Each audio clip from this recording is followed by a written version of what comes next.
our representatives from all over the country and people from all sectors of life, small, medium, large, and not during the course of the interaction will get to hear. So again, I take great pleasure in welcoming you all on behalf of Confederation of Indian Industry to the National Conference on Trade Facilitation. Thank you for joining us for this very important and relevant program, considering India is now emerging as one of the most preferred trade partners in the global economy. It is really an honor to welcome our special guest, Sri Vivek Johari, Chairman CBIC, at this inaugural session. Mr. Johari really needs no introduction. In last 2 days, every day, sir, you have been on the front page of the leading financial papers, but still, just as a housekeeping order, an officer of the 1985 batch of the Indian Revenue Service, Customs and Indirect Taxes, Mr. Johari has served in a number of roles encompassing the entire gamut of indirect tax administration, especially in policy formulation. In an illustrious career spanning more than 35 years, he has held a number of charges, including Member Tax Policy, CBIC, and Chief Commissioner Customs at Nava Seva, the largest seaport in India. His tenure as Member GST saw many important changes carried out in GST law and procedure, both for easing the compliance burden on taxpayers and tighter enforcement for tackling tax evasions. Sir, we are really privileged to have you with us to address our senior members who are here from across the country, as I mentioned, for this National Conference on Trade Facilitation. You are the chief architect of the trading ecosystem that is driving the growth momentum of the Indian economy. Your commitment towards the industry is reflected by the fact that under your leadership, the Ministry of Finance has left no stone unturned to effectively implement reforms for creating a conducive trading across borders in India, while ensuring greater integration in global supply chains and smooth business operations. Mr. Johari has been a close friend of CII and has been most forthcoming and responsive. Thank you for your partnership, sir. Sir, we could not have really asked for someone better than you on this subject, since you have been working tirelessly to implement reforms and streamline industry operations. As I mentioned earlier, sir, the day before I had come from Calcutta, so in Telegraph, under the box, your photograph saying that now my turnaround time will be less than 1 hour. So it was really so nice to read and hear that, and I'm sure that we are going to see that very soon. It is under your latest manual contact, because that's such volume when we handle. Of course, we have time 25 years. I think we can work, and this is the base we have to start thinking about that.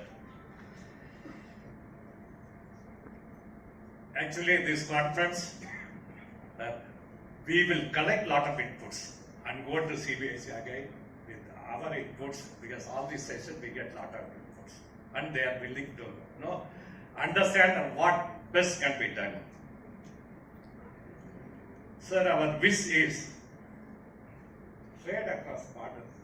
We should be below 10. I think it's possible. The way you moved here, I think it should be possible.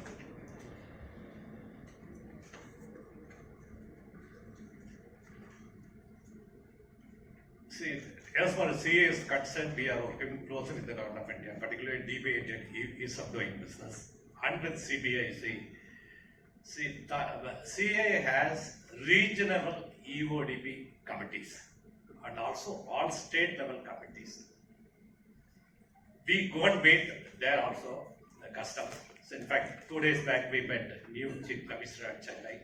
He was very good. We took some 5-6 MSMEs, MNC companies and corporate. That was a good experience. I think they are willing to hear. And we also requested that we can have a frequent meeting once in at least 2 months, so that we can give suggestion and feedback. One of the best thing you have done during COVID time, sir, I think the role you have played, almost all the ports, you were able to do 24/7 clearance, and the way you were handled, I think we could not meet. I think even you have lost some officers, quite number of officers. In spite of that, I think the way you handle, I think that first remark, I do not know today that level is there. That speed, without going to port, we have consignments, I think that. Sir, really appreciation, sir. Already my senior colleague Sajay Guri has told this faceless assessment, it's all very good. And Ms. Janardhan was telling about NCTM, National Committee of, I think that I have attended 3-4 meetings. It's one of the best systems in the sort. 1 to 2 hours, I think everything we discussed. All the department heads of Government of India, both, every department, I think that all the people were there. I think that the Cabinet Secretary was able to guide. I think a lot of the discussions, the progress is taking place. Really appreciation. Is headed by senior most Cabinet Secretary of the country and steered by Revenue Secretary and Commerce Secretary. This shows that the government has put its most important people in this committee. Of course, this is a part of the requirement in general as a committee needs to exist as per the Trade Facilitation Agreement. But putting our senior most bureaucrats into this shows that we mean that we want trade facilitation to happen. There are many things else which are now the reforms which are still kicking in. Our RODTEP, nothing is enough, but still it is something which facilitates our exporters to take off the burden of domestic taxes on exports, and that should encourage more and more exports in future. And that means we need increased trade facilitation for this to happen smoothly. The country itself has an ambition to reach 25% manufacturing component of GDP. From 15%. That again involves a huge step up in manufacturing, and that would mean not just exports, imports, but domestic consumption too. It's all around. The PLI schemes are very specifically targeted on increasing manufacturing capacity in the country, which will foster exports. So the PLI, after effects of PLI, is that we should look forward to a kind of a leapfrogging in exports in many of those sectors which PLI has been initiated. Most of them are on construction, some of them have started actually, and we should expect in the next 2-3 years there should be a quantum jump in our exports which come directly from PLI. And the very impressive EODB compendium released by CBIC in December last year is a fantastic compendium, and I would recommend to all my senior industry colleagues to go through that, and because some of those perceptions are coming from distant past and it is still circulating. One look at this compendium, we will know that we have progressed miles since we have become the signatory to the WTO's Free Trade Agreement treaty. Not only this, the collection of this, I'm first going to spend a little time on what we have achieved so far and then probably say where we need to go, is that our INOSCAP rating scoring more than 90% for India, even beating many developed countries, is actually a true international barometer that we have progressed in trade facilitation significantly. And some even European countries are lagging behind on this score, below 90% actually. Why is trade facilitation important? I mean, this question has to be on top of all our mind. It's not a kind of a transactional, onerous transaction which we are talking about.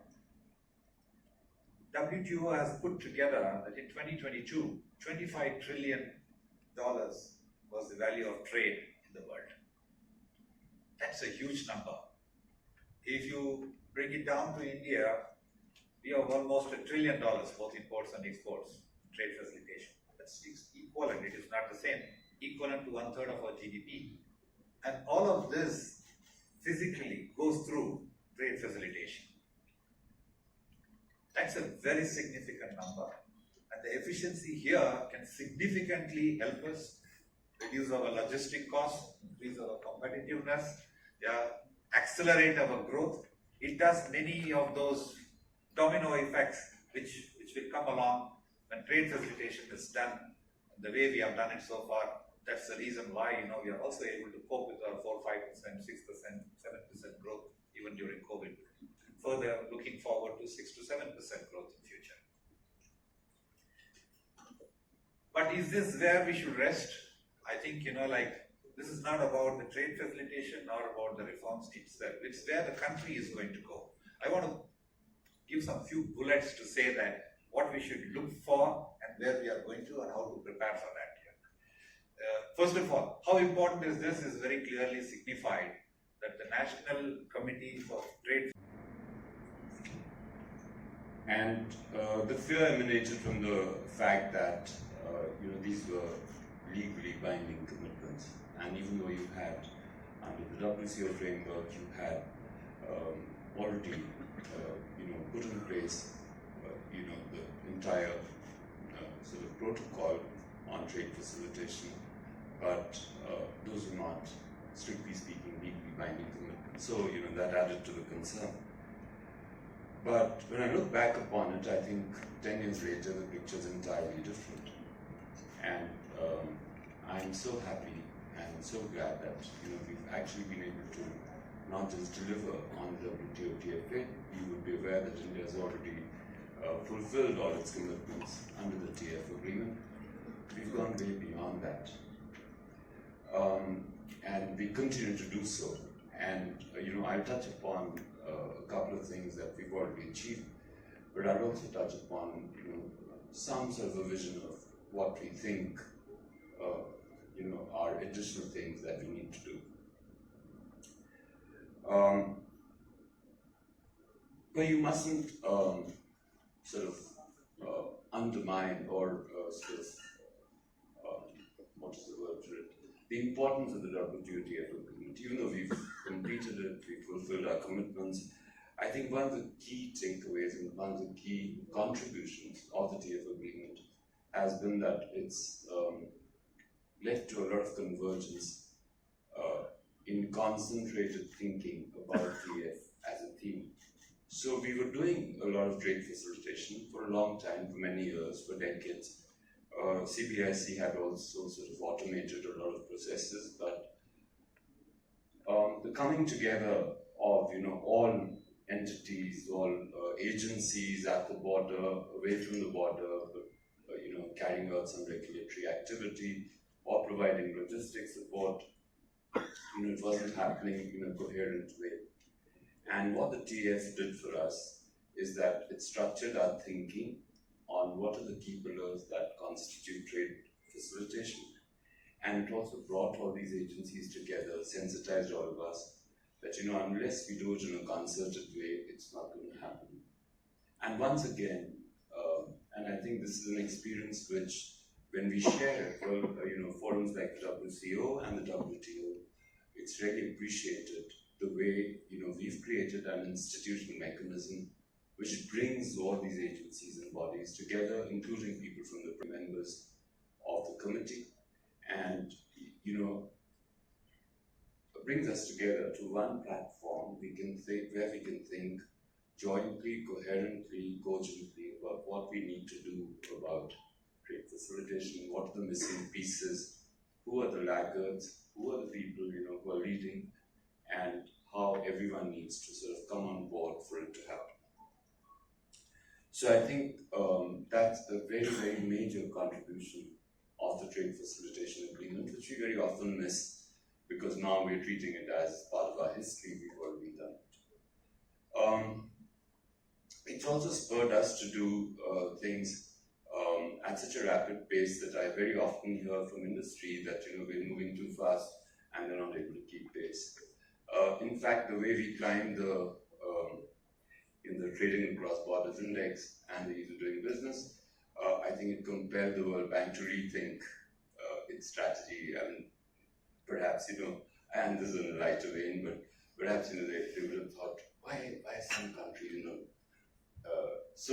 moving so rapidly, climbing up the ladder, and is there something wrong with the methodology, etc., etc. But there were issues.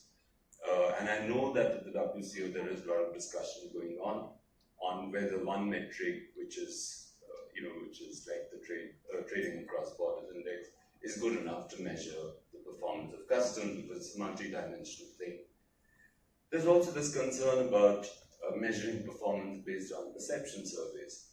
And many of these indices that we see, including the LPI, which one of the speakers spoke about, is also based on perception surveys. So, there are always question marks about whether those perceptions were free of bias, and no surveys can ever be free of bias. So there is an inherent sort of question about the way we're measuring some of these indices and what they represent. But that's all right. I'm not getting into that. But again, I mean, these indices, I must acknowledge, have also helped us think more sharply, more clearly, and much more focused and concerted way about what needs to be done with trade facilitation. Yes, that recommendation has come from DGTR. It's still under examination. We haven't taken the final. Okay, and sir, the GST Council meeting is scheduled to happen on This is about customs. Yes. any expected agenda that is there?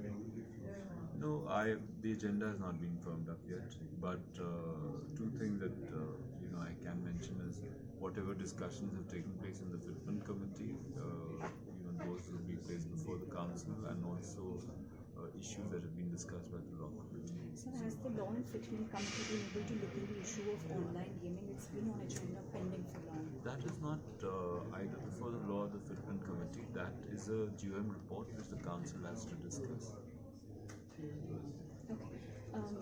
In terms of the investigation link of CBIC also looking into certain insurance companies on tax evasion, is there any update on that since your last discussion?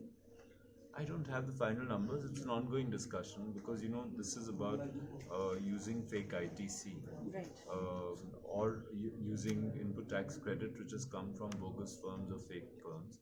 So as we do the investigation, typically what happens is, these are layered transactions. There are 3 or 4 entities, layers of entities that are involved, and at each stage, the number of entities that need to be verified goes up.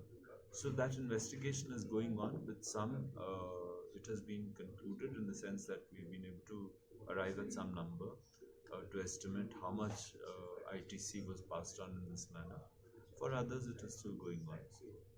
Sir, you are doing a drive against fake registration of companies. What's your progress on that, sir? And some more guidelines. There are a certain number of entities that were identified based on risk, which have already, about 60,000 such entities were identified by GSTN based on risk, and those lists have already been circulated to the field formations. And the purpose is that both the central and the state GST authorities would do a physical verification of these entities to make sure that they actually exist and they're there on the ground. So that verification process is going on. I think so far we've been able to complete about 43,000 verifications roughly, and out of which we have found about 10,000 to be bogus. 10,000 to be bogus. Registration. Any special, any special attention being given to the claims by small businesses, saying that they do not have a place of doing business. Sometimes they work in shared places of work. Is there any special? See, shared places of work is all right, but they have to have a place of business under the GST law, and they have to have that physical existence. If it's a shared place of work, there will be a proper contract to support that. And so we are verifying those documents, and if we find that the documents are in order, it's all right. Otherwise, we treat them as. Sir, you have already increased the scrutiny based on this fake history registration. But any more measure that the department is thinking of in the light of such bogus ITCs? Those are under discussion. So we are thinking of some other measures, but we have to sort of take them through the due process of the law committee and So, GST council. will some of it will be put GST council? Likely to be. Oh, okay. So, of the 10,000 bogus registration that has been detected, how much would be the amount of fake ITC involved in that? I don't remember the exact number now, but I think it'd be close to about 15,000 crore. 15,000. It's including this Noida case. No, that's a separate exercise. That's a separate exercise. So 15,000 crore would be GST evasion by The fake ITC that has been passed on by these bogus entities. So is it if customs facilitation is being discussed as we also have a G20 deliberations to facilitate better trade? I I'm not aware of any discussions on trade facilitation in the G20 context. Thank you, sir.